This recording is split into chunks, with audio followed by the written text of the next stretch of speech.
Hello दोस्तों, astrology और way to reality channel में एक बार फिर से आप सभी का स्वागत है। दोस्तों, आज हम बात करेंगे शाहरुख खान के बेटे आर्यन खान की कुंडली के बारे में। तो आर्यन खान के बारे में आज न्यूज़ या आपने न्यूज़ में देखी होगी कि उनको एनसीबी ने अचानक से कोई रेव पार्टी चल रही थी मुंबई गोवा सी वे पे उस क्रूज़ में। और उस क्रूज़ में ऑलरेडी कुछ एनसीबी के लोग मतलब उन्होंने पहले एंट्री ले ली थी, लेकिन उनकी आइडेंटिटी उन्होंने डिस्क्लोज़ नहीं की थी। और उसके बाद में अचानक से जब पार्टी रात में लेट नाइट चल रही थी तो उन्होंने वहाँ पे एक रेड डालकर जो अलग अलग प्रकार के ड्रग्स है, उसमें काफ़ी सारे प्रकार के ड्रग्स पाए गए। तो उसमें वो पार्टी चल रही थी और उसमें कहीं ना कहीं एक आर्यन खान भी उन लोगों में वो पकड़े गए। तो उसमें वैसे काफ़ी सारे लोग थे, लेकिन क्योंकि आर्यन खान एक बड़े एक्टर के बेटे हैं शाहरुख खान, जिसे किंग खान भी कहा जाता है। इनकी कुंडली का विश्लेषण शाहरुख खान के हमने ऑलरेडी देखा है। तो आर्यन खान के कुंडली में अचानक से ऐसा कौन सा बदलाव आया या फिर अचानक से कौन सी ऐसी दशा और महादशा चल रही है उनकी कि जिसके वजह से उनको एक प्रकार से एक दिन के ही सही एक दिन की कस्टडी उनको मिली है एनसीबी की, और शायद उनको बाद में ज़मानत भी हो जाए या फिर वो जल्द से रिहा भी हो जाए। लेकिन क्यों ये योग एटलीस्ट इस टाइम पीरियड में बना और उनकी कुंडली में कौन से ग्रह कैसे है, कहाँ पे प्लेस्ड है, तो ये सब बात की जानकारी अब हमें लेंगे। तो डायरेक्टली शुरू करेंगे आर्यन खान की कुंडली के बारे में। तो ये है आर्यन खान की कुंडली D1 चार्ट, जिसे जन्म कुंडली भी कहा जाता है। तो जन्म कुंडली में D1 चार्ट में हम देखेंगे कि केतु जो है वो लगन में ही प्लेस्ड है और इनकी कुंभ लगन की कुंडली बन रही है। और कुंभ लगन जो है कुंभ राशि और मकर राशि के स्वामी जो है वो शनि होते हैं, और वो शनि द्वितीय भाव में जो धन कुटुंब वाणी के स्थान में जाके बैठे हुए हैं, इसलिए ये काफ़ी धनवान होंगे और फैमिली से जुड़कर काम करेंगे, ऐसा योग कुंडली में बन रहा है। और शनि जब भी द्वितीय भाव में होते हैं तो इंसान को धन की कमी नहीं रखते, धीरे धीरे धन संचय कराते रहते हैं और फैमिली से पैतृक संपत्ति प्राप्त करने के योग शनि बनाते रहते हैं। तो काफ़ी धनवान अच्छी फैमिली में जन्म होना। लेकिन अगर हम लगन में देखें तो गुरु की पोजीशन जो है 12वें स्थान में, तो गुरु नीच का होकर जन्म कुंडली में पड़ा हुआ है और उसका स्वामी शनि जो है वो धन कुटुंब वाणी के स्थान में जाके बैठा हुआ है। तो गुरु नीच होने के कारण ये 12वां स्थान जो होता है वो जेल यात्रा का स्थान होता है। 12वें स्थान से बाहरी स्थानों से संपर्क भी देखे जाते हैं, और साथ ही साथ 12वां स्थान ये व्यय का स्थान होता है।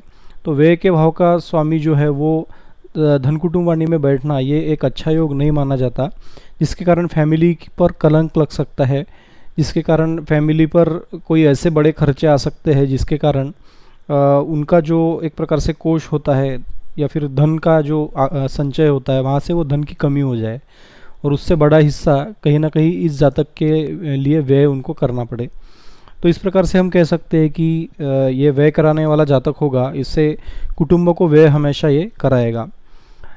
साथ ही साथ में अगर हम देखेंगे बुध की सिचुएशन, तो बुध दशम भाव में करियर के स्थान में यह पंचम भाव और अष्टम भाव का स्वामी होकर बैठा हुआ है। हालांकि पंचम भाव ये कुंडली के लिए अच्छा होता है। पंचम भाव से जो त्रिकोण स्थान है इम्पोर्टेंट, तो कुंडली के लिए पंचम भाव ये इम्पोर्टेंट कहा जाता है, क्योंकि शनि ने बुध से मित्रता रखते हुए पंचम भाव का स्वामी बुध को बनाया। तो पंचम भाव का दशम भाव में जाना ये कहीं ना कहीं बॉलीवुड से जुड़कर काम करने का योग दे रहा है, और साथ ही साथ ये टेंशन्स भी दे रहा है क्योंकि वो 8th हाउस का स्वामी भी है। तो पिता से रिलेटेड एक्टिंग करियर में होना या पिता का एक्टिंग करियर में होना और पिता को टेंशन्स होना लड़के के कारण, ऐसा योग कुंडली में दिख रहा है, क्योंकि दशम स्थान ये पिता का स्थान भी होता है और करियर का स्थान भी होता है।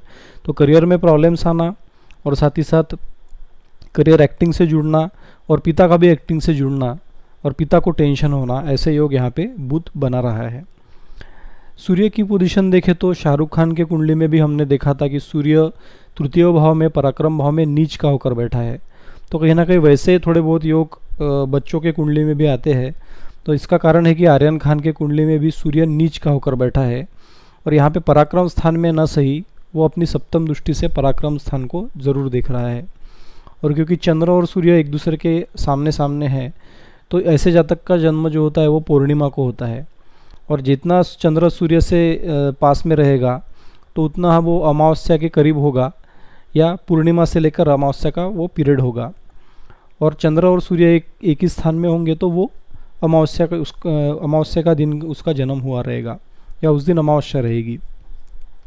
तो इसका जन्म जो है आर्यन खान का वो पूर्णिमा के दिन हुआ था, ऐसा दिख रहा है। और चंद्र मेष राशि में होने की वजह से इनकी राशि जो है, इनकी चंद्र राशि ये मेष है। तो मेष राशि के लोग फाइटर भी होते हैं, वो अपने समस्याओं से ऊपर आने का मार्ग जानते हैं। लेकिन यहाँ पे कहीं ना कहीं जब सूर्य नीच का हो जाता है तो पिता से सहयोग तो मिलता है, लेकिन पिता की कहीं ना कहीं भाग्य की हानि वो सूर्य ज़रूर कराता है, और जातक के भाग्य की हानि भी वो सूर्य कराता है। क्योंकि पिता जो है वो सूर्य से देखे जाते हैं, तो अगर सूर्य कुंडली के राइट साइड में हो तो इस ऐसे जातक को पिता से लाभ मिलता है, पिता से सपोर्ट मिलता है। इसलिए शाहरुख खान से सपोर्ट इनको ज़रूर मिलेगा, शाहरुख खान इनको समस्या से बाहर निकालेंगे।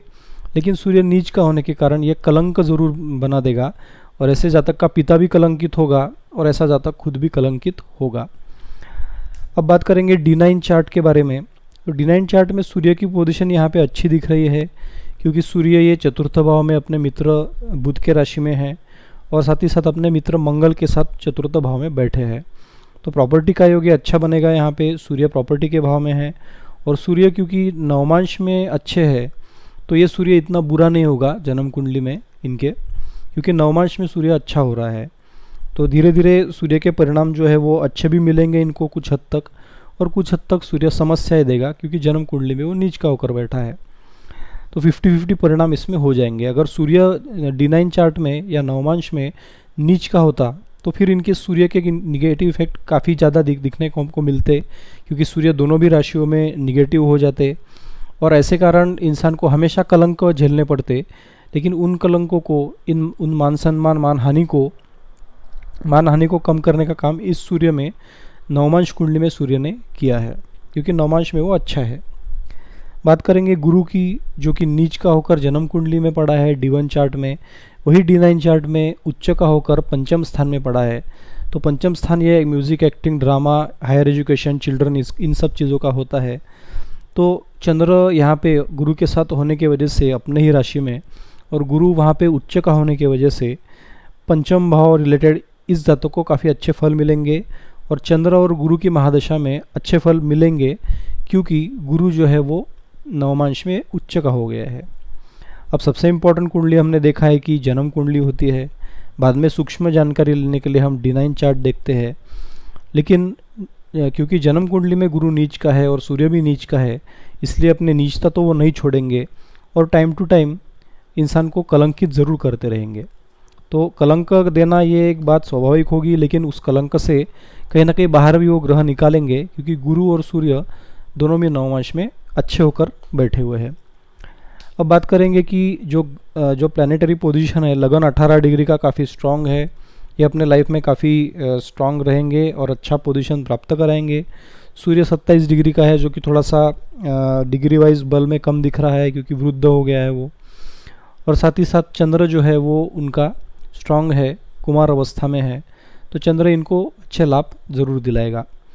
मंगल जो है वो मित्र की राशि में बैठे हुए हैं शुक्र के साथ में, और उसकी उन दोनों ग्रहों की पंचम स्थान पर दृष्टि पड़ रही है।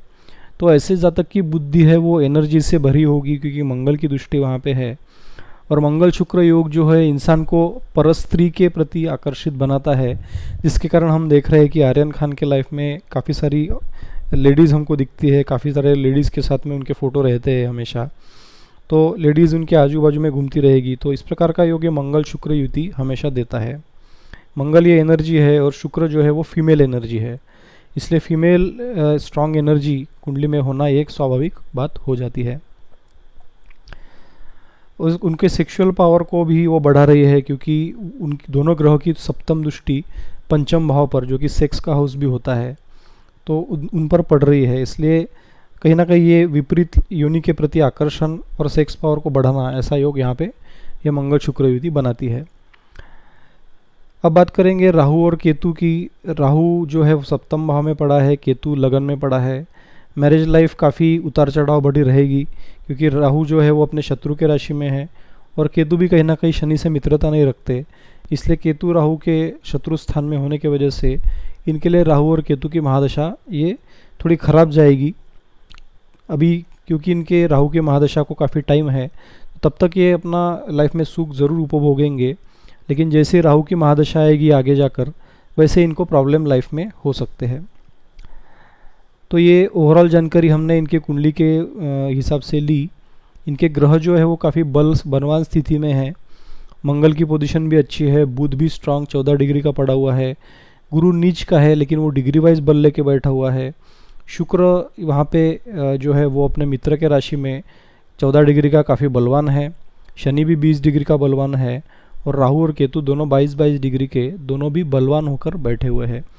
जब कभी भी जातक की कुंडली में इस प्रकार के बलवान ग्रहों का योग बनता है तो वो जातक जो भी काम करता है उसमें काफ़ी एनर्जी रहती है, उससे जो परिणाम प्राप्त होते हैं वो काफ़ी स्ट्रांग प्राप्त होते हैं। काफ़ी पॉजिटिव निगेटिव होना उनका ग्रह की स्थिति पर है अवलंबन उनका। अगर नीच के है तो नीच परिणाम ज़्यादा मिलेंगे, उच्च के है स्वराशिस्त है तो उसके शुभ परिणाम ज़्यादा मिलेंगे, क्योंकि डिग्री वाइज वो सब ग्रह बली दिख रहे हैं। तो ऐसे जातक के लाइफ में जो भी घटनाएं होती है वो काफ़ी एक स्ट्रांग वे से होती है, काफ़ी एक प्रभावशाली तरीके से होती है, क्योंकि ग्रह वहाँ पे बलवान है। सिर्फ यहाँ पे जो कम बल है वो एक या दो ही ग्रह है, जैसे कि सूर्य 27 डिग्री का है और मंगल 9 डिग्री का है, लेकिन 9 डिग्री भी अच्छी मानी ही जाती है। तो सूर्य थोड़ा सा वीक है यहाँ पे मृतावस्था में, बाकी सूर्य को छोड़कर सारे ग्रह ये डिग्री वाइज बल लेके बैठे हुए हैं। अब बात करेंगे दशा और महादशाओं के बारे में। तो आर्यन खान की जो करंटली जो इनकी एनसीबी अरेस्ट हुई या इनको आज एनसीबी ने गिरफ्तार किया, पूछताछ के लिए किया होगा, लेकिन एक दिन की कस्टडी उनको ज़रूर मिली है। तो इसका कारण है इस सूर्य की महादशा में गुरु की अंतर्दशा का चलना। तो अभी करंटली हम देख रहे हैं कि सूर्य में गुरु चल रहा है। यहाँ पे कुंडली में, जन्म कुंडली में सूर्य भी नीच का है, गुरु भी नीच का है। सूर्य जो है वो इनके पत्नी के भाव का कारक है, जो कि रोजगार का भी स्वामी होकर नवम भाव में नीच के होकर बैठे हुए हैं। और साथ ही साथ जो गुरु है वो व्यय भाव में बैठा है नीच का होकर, जो कि जेल यात्रा को भी संबोधित करता है। तो ऐसे दो नीच ग्रहों की महादशा अंतर्दशा होने की वजह से कहीं ना कहीं ये योग बना कि इनको जेल यात्रा एक दिन की ही सही वो करनी पड़ेगी। आगे भी ये प्रकरण जो बढ़ सकता है, आगे भी इसमें डेवलपमेंट्स आ सकते हैं। हो सकता है कि इनको ज़मानत मिल जाए, लेकिन इसके चांसेस थोड़े कम दिख रहे हैं, क्योंकि सूर्य जो है वो नीच का है, वो इनको कलंकित करा रहा है। और गुरु भी क्योंकि वैभव में नीच का होने की वजह से थोड़ी लंबी जेल यात्रा का भी योग यहाँ पे बनता हुआ दिख रहा है। लेकिन क्योंकि सूर्य और गुरु दोनों भी पॉजिटिव नवमांश में होने के कारण ये ज़्यादा दिन तक यहाँ पे नहीं रहने वाले। इनको जल्द ही ऐसे कुछ कदम ज़रूर उठाए जाएंगे जिसके कारण ये जेल से तुरंत बाहर आ जाए, इनकी ज़मानत हो जाए, ऐसा भी हो सकता है। तो इस प्रकार से हम इनके कुंडली के बारे में देख सकते हैं। इन्होंने शुक्र की महादशा 2019 तक उपभोगी और 1999 से लेकर 2019 तक ये काफ़ी अच्छा पीरियड इनके लिए रहा, क्योंकि शुक्र जो है अपने मित्र के राशि में लाभ भाव में बैठा है और इनको पिता से और इनको अलग अलग आय के स्रोत इनकी कुंडली में बनते रहे और इनको लाभ होता रहा। लेकिन जैसे सूर्य नीच का है और उसकी महादशा चलती है तो 2020 से कहीं ना कहीं उतार चढ़ाव शुरू हो जाते हैं। और वो आते आते जब गुरु की जो कि नीच का होकर कुंडली में बैठा है, लगन कुंडली में, जन्म कुंडली में, तो यहाँ पे कहीं ना कहीं दोनों भी ग्रह मिलकर इनको कलंक दे रहे हैं, इनका नाम, इनका मान सम्मान खराब कर रहे हैं।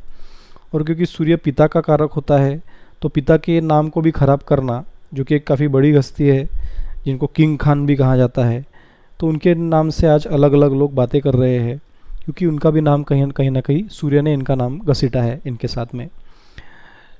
तो इस प्रकार से हम कुंडली का अध्ययन कर सकते हैं, देख सकते हैं कि जातक की कुंडली में दशा अंतर्दशा कैसे फल देगी, और हम उसके बारे में जो इवेंट्स उनके लाइफ में होते हैं उसके बारे में भी हम जान सकते हैं। तो होपफुली वीडियो आपको अच्छा लगा होगा। अगर वीडियो आपको पसंद आया तो उसे लाइक करना ना भूलिए, चैनल को सब्सक्राइब कीजिए और आपकी क्वेरीज हमें पूछते रहिए।